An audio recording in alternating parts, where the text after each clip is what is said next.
लोकसभा चुनाव के बीच दिल्ली के सीएम अरविंद केजरीवाल को अंतरिम जमानत मिल चुकी है और वो चुनाव प्रचार में उतर चुके हैं। उन्हें सुप्रीम कोर्ट से 1 जून तक के लिए अंतरिम जमानत मिली है।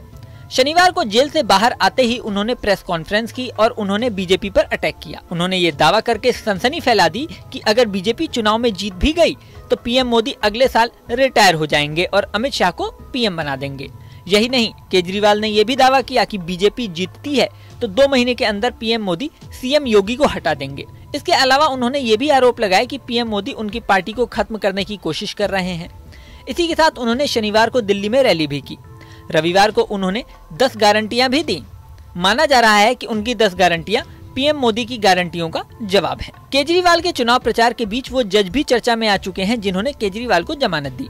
दरअसल सुप्रीम कोर्ट की बेंच ने अरविंद केजरीवाल को 1 जून तक के लिए जमानत दी है।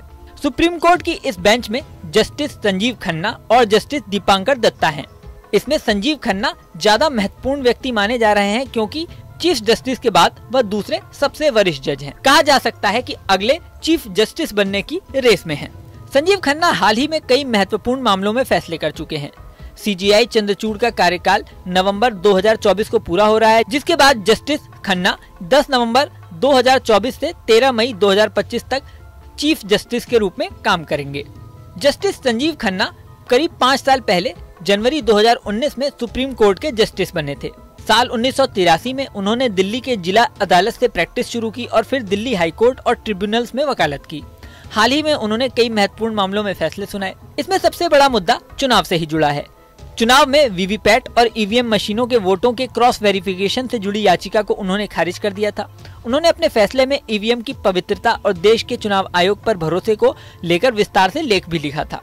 मार्च में जस्टिस खन्ना की अध्यक्षता वाली बेंच ने चुनाव आयुक्तों की नियुक्ति से जुड़े कानून पर रोक लगाने से जुड़ी याचिका को खारिज कर दिया था। उन्होंने कहा था कि इस साल होने वाले लोकसभा चुनाव को देखते हुए रोक लगाना सही नहीं है। हालांकि अदालत ने जल्दीबाजी में चुनाव आयुक्तों की नियुक्ति के लिए सरकार की आलोचना भी की थी। इससे पहले मार्च 2023 में शराब नीति मामले में बीआरएस नेता और तेलंगाना एमएलसी कविता को उन्होंने जमानत देने से इनकार कर दिया था। उन्होंने कविता से ट्रायल कोर्ट से जमानत के लिए आवेदन करने और सीधे सुप्रीम कोर्ट में नहीं आने को कहा था। जस्टिस खन्ना के अग्रिम केसों पर अब लोगों की नजरें लग गई हैं। इस वीडियो में फिलहाल इतना ही। बने रहें न्यूज नेशन के डिजिटल प्लेटफॉर्म पर।